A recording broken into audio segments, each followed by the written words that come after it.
Om Purnamadaha Purnamidam Purnat Purnam Udachyate Purnasya Purnamadaya Purnamevavashishyate Om Shanti Shanti Shanti. Om Brahmanandam Paramasukhadam Kevalam Gyan Murtim Dvandvatitam Gagana Sadrisham Tattvamasyaadhilakshnyam Ekam Nityam Vimalamachalam Sarvadhi Sakshi Bhutam Bhavatihitam Trigunaraitam Sadgurum Tam Namami.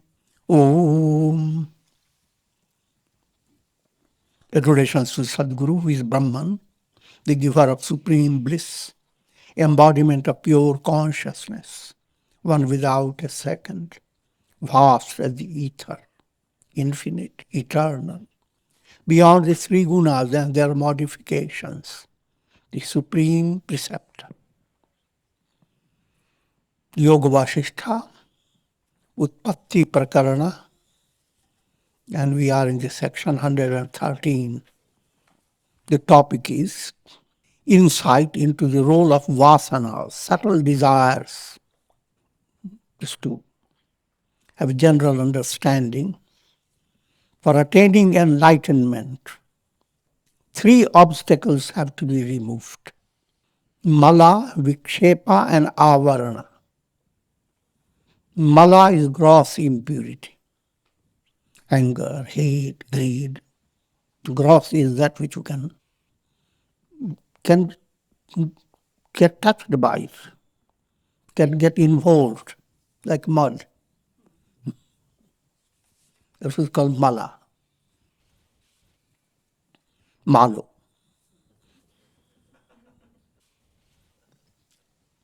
And next is called vikshepa.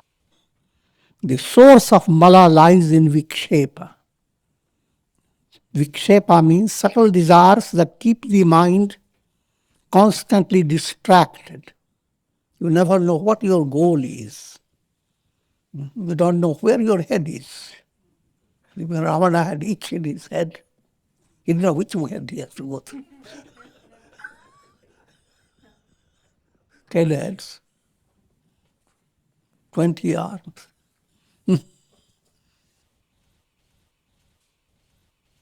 So if we are fortunate to have only 2 arms and 1 head.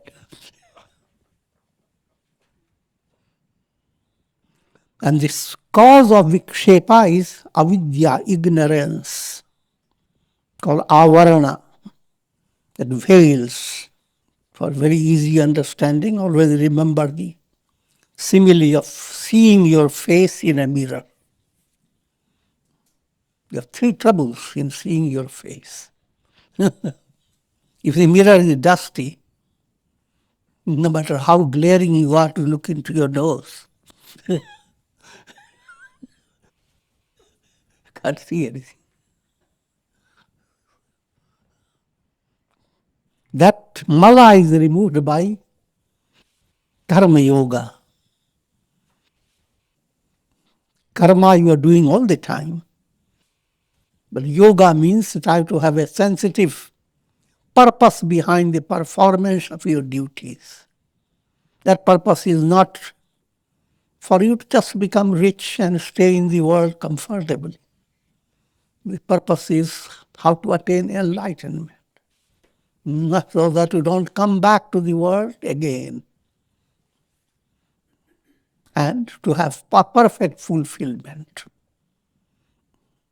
So that whole process is called karma yoga.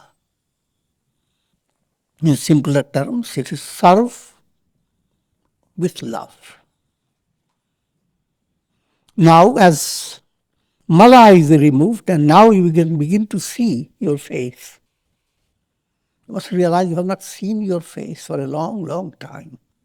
You can't believe it. So, the very hand that holds the mirror begins to shake.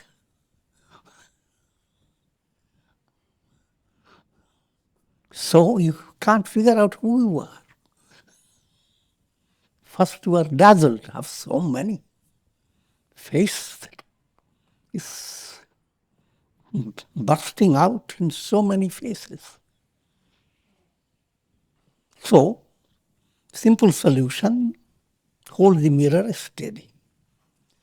Allow your mind to develop concentration, focused state. In every job you do, allow your mind to be focused. And while you are focused in your jobs, allow a subtle vision to be focused on the purpose of your life. So now then, you are able to see your mirror free of impurity and steady in your hand. And now humbly you bend down and all your hair comes straight. It's the third difficulty, called avarana, veiling. But it's not a big trouble, just shift your head. Avarana is removed very easy. You know, darkness is removed by light. When you bring flashlight, you don't have to struggle with darkness. It is not there. So the moment the veil is removed, there is a liberation.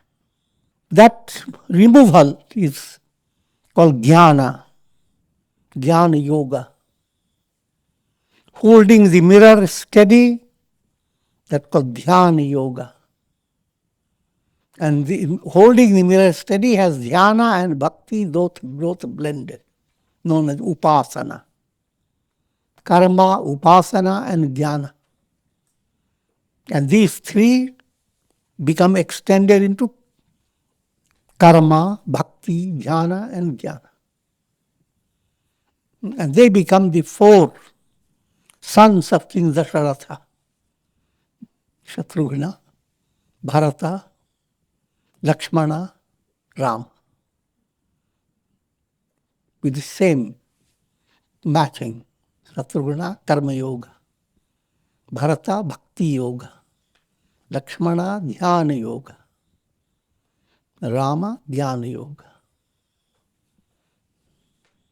Sri Rama asked, O sage, although this ignorance doesn't exist, yet she has blinded the vision of all beings. Though she is devoid of any name or form, yet she has created the illusion of the world process. Don't get confused by hearing the word she. Ignorance, avidya. Sanskrit literature, avidya is feminine. Not like that way, that call it agya. The agyan is masculine.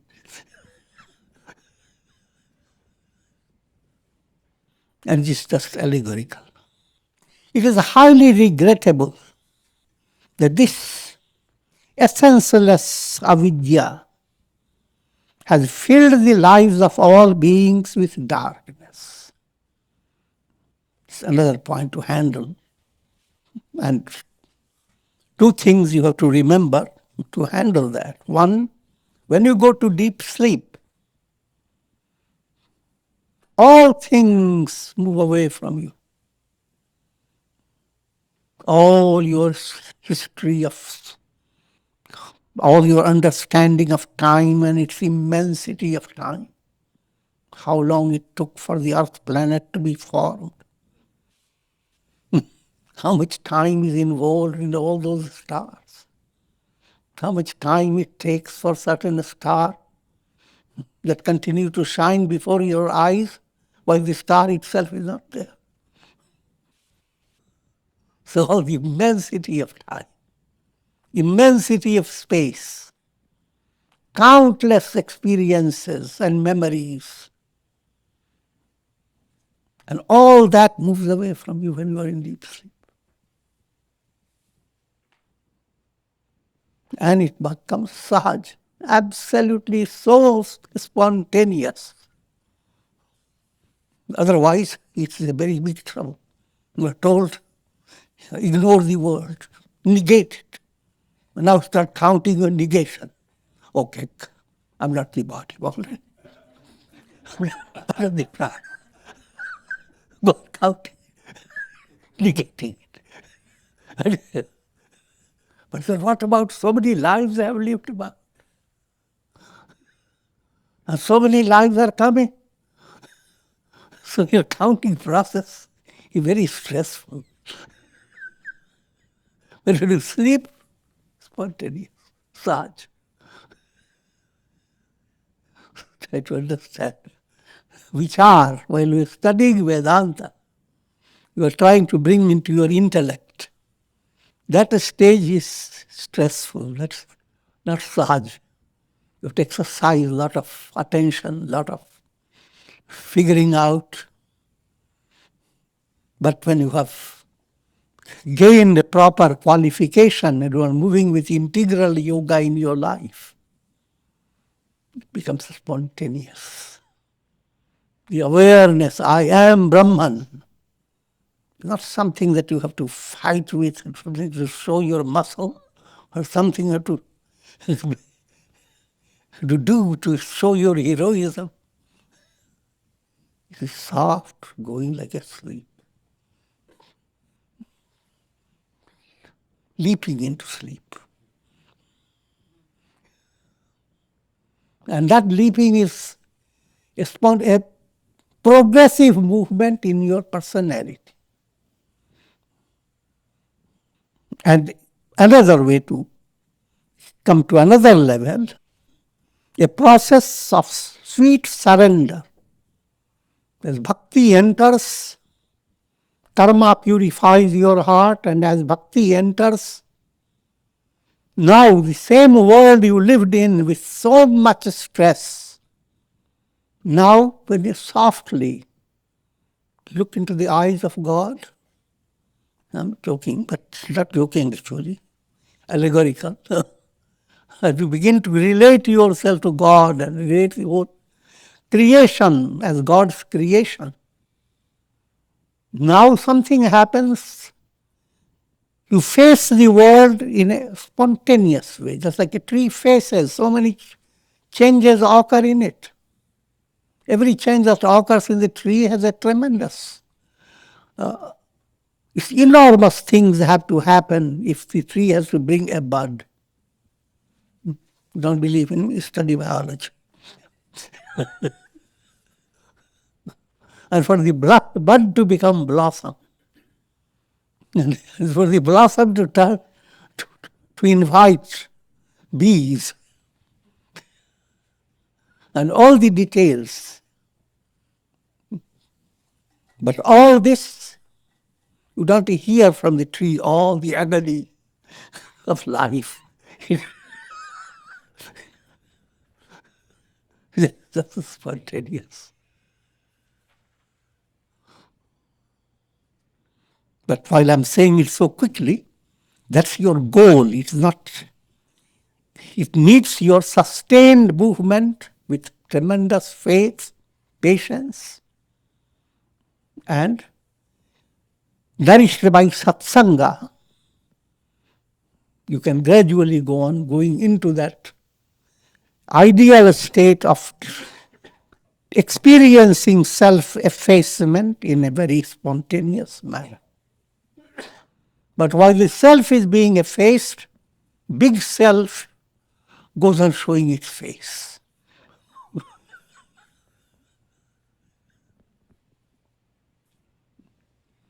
The little I is nothing. That's called self-effacement. The big I is coming up. That is all together, is big I. So while self-effacement moves on, big self begins to shine in a progressive manner. Abiding in the cave of the unenlightened mind, creating the cobwebs of subtle desires, this avidya continues to drive every soul through repeated experiences of birth and death and numerous afflictions. Rama is asking, what should one do to overcome this vile disease of ignorance. Understand, ignorance comes in the category of disease, and the whole world is a hospital.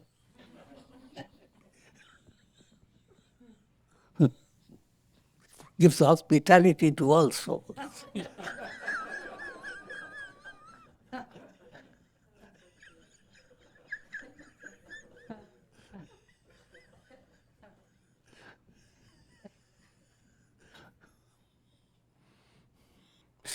Afflicted with bhava-vyadhi, the disease of the world process. The soul continues to come into the cycle of birth and death. And that's not its real state. It's a disease. And that disease needs to be cured. That's the central purpose of life. In section 114, this topic of how to destroy this ignorance, that topic continues. Sage Vasistha replied, just as the light of the sun dispels mist, in the same way the light of knowledge removes the mist of ignorance. And O Rama, just as the shadow that desires sunshine allows itself to be effaced, in the same way the soul that aspires for self-realization brings about the destruction of ignorance, and along with it, its own relative existence. Simple point to understand. Think of your dream experience. All your dream experience. Not a single grain of that dream world is real. Not a needle point. And yet, it presents so much while you are dreaming. All this becomes possible. Big houses become possible, cars become possible, accidents become possible. Even though you don't have money, still you can take a big trip in your dream. There's no end to it. Can suddenly start flying. The scenes change very fast and you don't care. Why did it happen? And all this happens. When you wake up, nothing has any reality. If that is possible, come to another stage. Same status is there of your practical world. Your mind is operating. Try to understand your mind. Brain and nervous system, that's not your mind, that's the wiring. That's your iPad. And mind is this cosmic energy operating through this iPad. And each individual is googling up his life.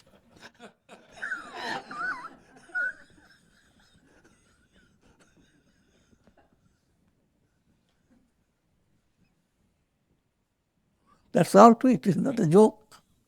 It's the reality of it. What happens? The person has lived through his life and he dies. His brain that brought all his experience, finished. Led by karma, he will get another nervous system, which will have a totally different experience. Where are those experiences taking place? That where term is again your own googling of your iPad.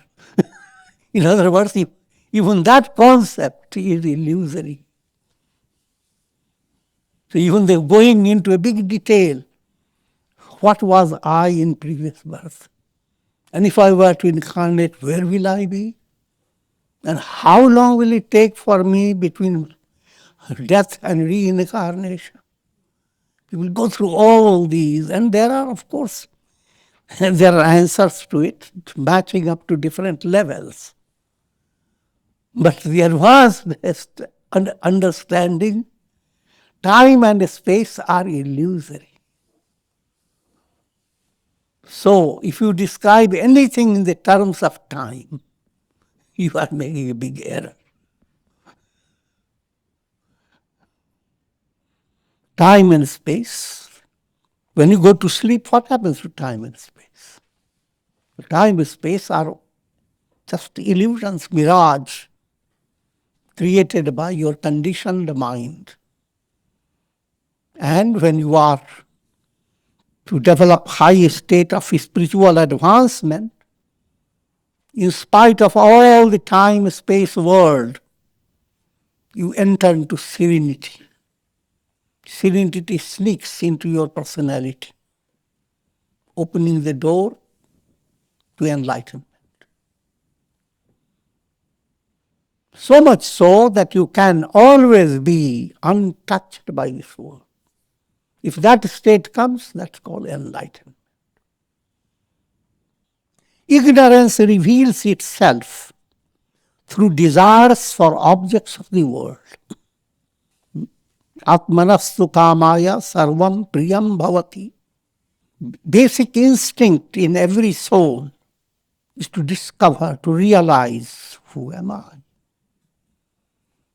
The basic instinct is soul within you loves its own essential nature. It is for the sake of that love, the love of yourself to your real self. That's the basic love.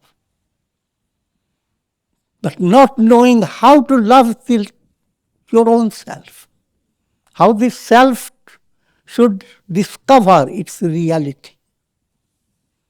This loving process is kind of a puzzle, and as this soul within you discovers and realizes, I am that, the love towards the self attains its fulfillment. Put it another way, love of God becomes fulfilled by uniting with God. God realization, self-realization. But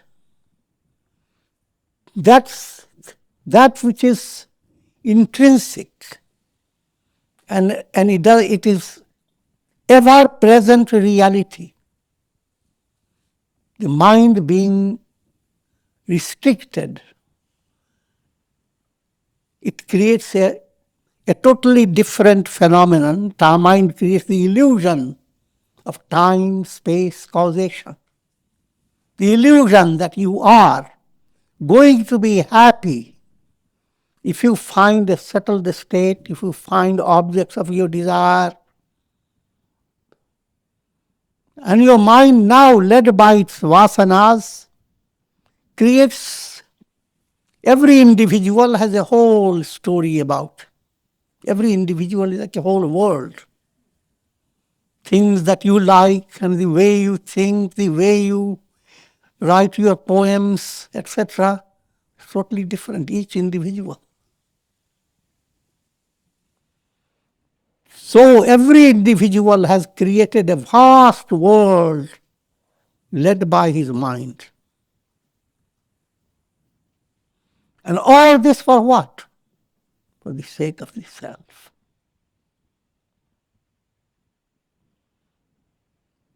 And the self alone is real. If you acquire and fulfill all your fancies of the mind in the world, you will continue to stay. It's just like if your fulfillment is based on going after mirage, you can imagine drinking all the water of mirage like Agastya. And you will have no fulfillment. So, simple point, the world is not going to give you fulfillment. But that doesn't mean that now you should walk away. There's no way you can walk away. You have to be involved with integral yoga. Allow your action, how to be performed with what art, so that you can be brought closer to your love for the self. Love for the self is to be promoted. And all things of the world, they may play their role, but they are not the source of love. That has to be always understood. They can be loving, lovable, but your love is not limited, rather not fulfilled by acquiring objects of you. Objects imply all relations. You can have the best of relations, best of cozy family, best of friends, but bad news, you are still sick in this big hospital.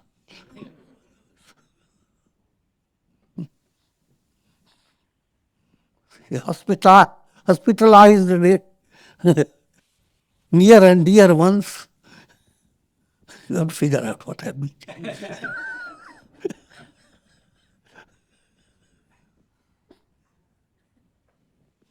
Sri Vasistha said, O Rama, the self is devoid of objects.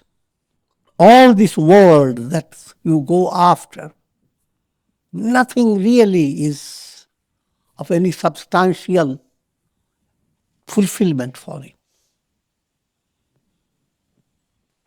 Self is untainted by ignorance, free of mental projections.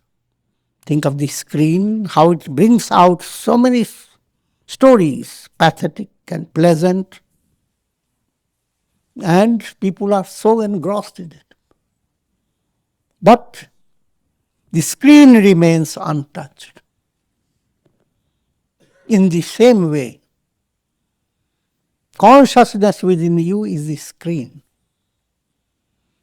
And the mind operating through your nervous system is that iPad.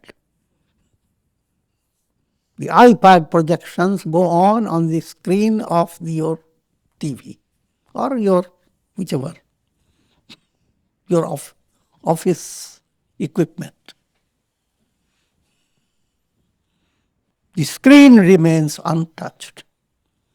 Similarly, pure consciousness is what you are. I am is that screen, pure, absolute, non-dual. When I give these similes of computers, there are so many computers, but here is only one computer, the absolute self.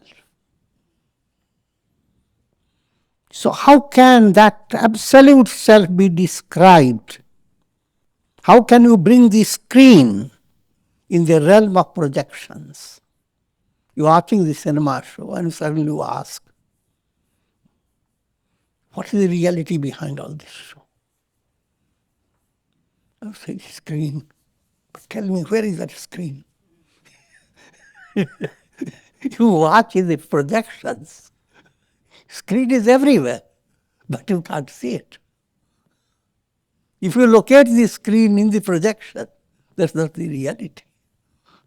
Because even in projection, there may be people who are watching the show. We have dream within dreams.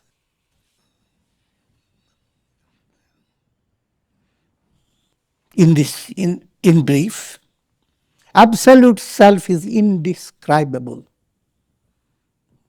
However, your mind has to come to that advanced state to have the ability to create affirmation, create a grasp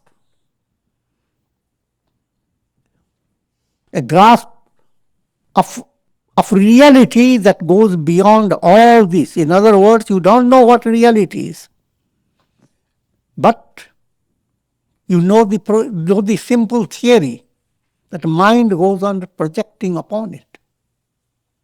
Now, therefore, solution, the same mind gives the solution. How can I transcend these projections of the mind? How can I step beyond this mental projection?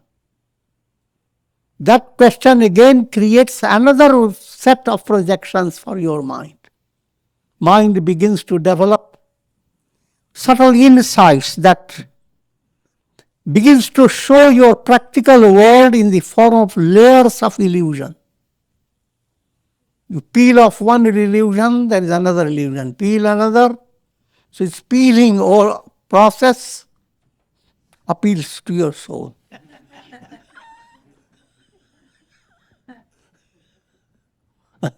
And that's the practice of vichar, the result of satsanga, manan, reflection. All that means you are peeling off. The same mind that was involved only with projections, and now creating another way of projection that goes on peeling off until there comes enlightenment. The mind suddenly comes to that state that all that you are experiencing through your mind and senses, all that and through your body, all these are not like mirage. It is this self of pure consciousness which assumes the role of mind through its imaginations. Mind itself doesn't have any reality. If you look for the reality in your mind, again you have to go through this vichar movement, try to understand if all the thought waves were to calm down, what will happen to the mind? How to understand it easily. When you are going to sleep, what happens to your mind? When you do shavasana in hatha yoga exercises, ask to repose, relax. What happens to your mind? First point, your mind no longer holds on to the worries and anxieties of your daily life. Past is gone, future is gone. Your mind is able to develop what's known as a mystic affirmation. Suddenly an inspiration develops that I am not confined to the body. I am. You can put it in many ways. I am the air, like air, anywhere. I am the earth, all the earth. Wherever there is any object, whatever comes within your mind, that's you. I am. Whatever your mind can imagine. But the purpose behind this is to realize the I am, not what all the mind can bring to you. In other words, mind, the moment you begin to question the mind within a profound way, mind begins to move away. Very simple illustration. A cloud obstructs the sun. But when you ask the question, what is the cloud? Cloud is nothing but all that moisture hanging on little particles of sand. Your asking process is like a little fiery torch. Each corner of the cloud, you look at it with flashlight, and the corner dissolves. The whole cloud has no substance. The more you look into it, the more it goes on dissolving until there is nothing in it. The mind plays the same role. Mind is nothing but pure awareness. obstructed by illusion. And illusion is backed up by sankalpas. Sankalpas are like dust particles with moisture. By the intensification of vasana, I am not Brahman, the mind enters into bondage. While the intensification of the vasana, all is Brahman, the mind moves towards the state of release. Now understand the role of vasana, the subtle desires that enable your mind to move in different directions. Those subtle desires are of two types: asadvasana, sadvasana. For holding subtle impressions based upon mala, gross impurities, based upon worldly experiences. In other words, all that you experience in the world through the five senses, they are not real experience. Five senses are limited. They are not giving you the reality, they are giving you what they can digest.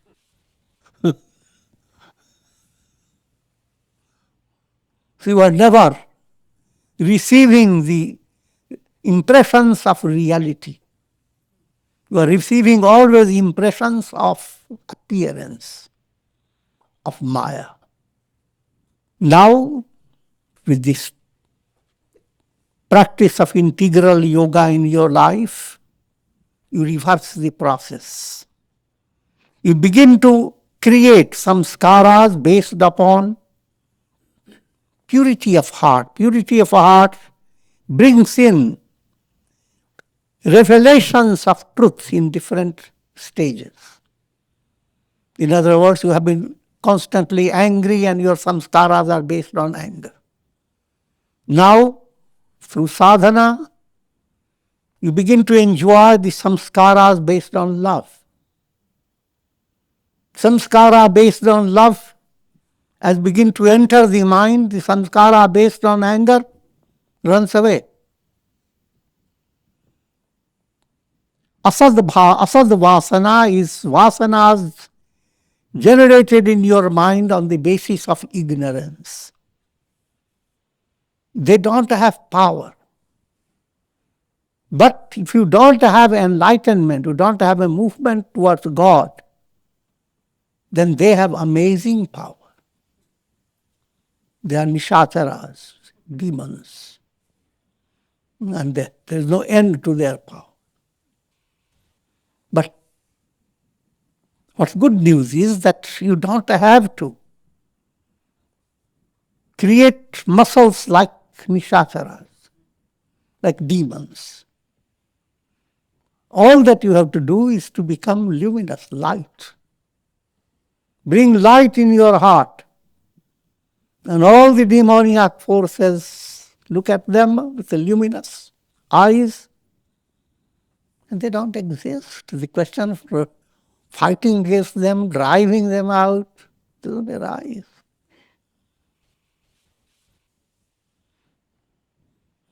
Sun rises in a storyline, his horses become very busy, and his rays begin to scatter the darkness. The storyline. But there is no scattering. Sun rises and automatically darkness dwindles into nothing. So understand the difference between asadbhava vasana, vasanas that you go on generating on the basis of kleshas, ignorance, egoism, attachment, hatred, fear of death. On the basis of these vasanas that go on gathering is called asatvasa. And the masses all over the world are gripped by asadvasa.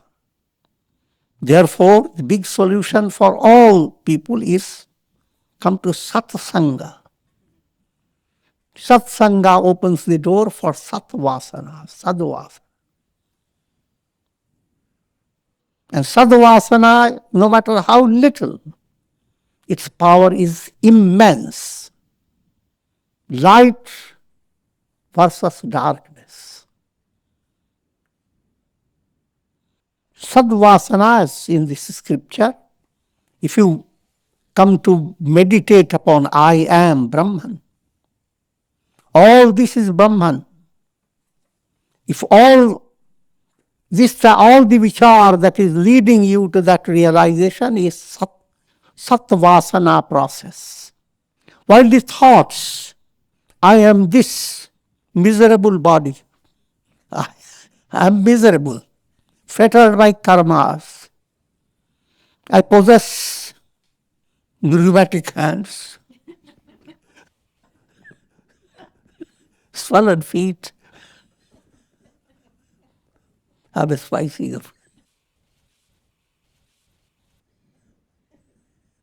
This form of thinking constantly, you are intensifying asat vasana. On the contrary, I am not this body of flesh and bones, nor am I afflicted by pain. I am the bodiless Satchidananda, existence, knowledge, bliss, absolute. If you were to allow that type of movement, this will lead to liberation and destruction of ignorance, avidya. Sri Rama asked, O sage, what is the reason for the world appearing in Brahman? Again, the human mind is not easy to accept it. Because people hear all that, then ultimately come back. But then why Brahman created the world? He shouldn't have allowed that. Though you are being told, your mind is interpreting it.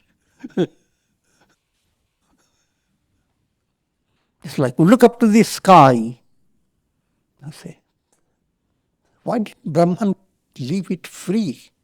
One could look into vastness.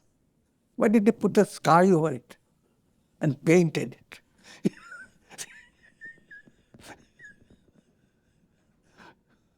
When the child asks this, it's a real question. The sky looks there, and he looks all the painting, and he hears that it is not, it's all space. The mind can't handle that. The question is, what? If it's all space, why to begin with? Why this trouble? Why shouldn't it remain all space? It's all Brahman, why should it remain all Brahman? We would have to go through all the terror and miseries of the world. But behind all that, ultimately it ends up with your mind. Your mind has created all this. And you have the possibility to unmind your mind. Mind is a cloud. And a cloud doesn't have the power to affect the sun. The cloud plays the role of veiling the sun. But the same sun that the cloud tries to veil holds the secret of undoing the cloud. Cloud becomes evaporated as the rays of the sun begin to pass through it. So the subtle point comes in your sadhana that in your mental cloud, if you could allow little pores to enter of Shubha Vasana, Sadvasana. Asadvasana is lots of Asadvasana, vasanas based on erroneous notion.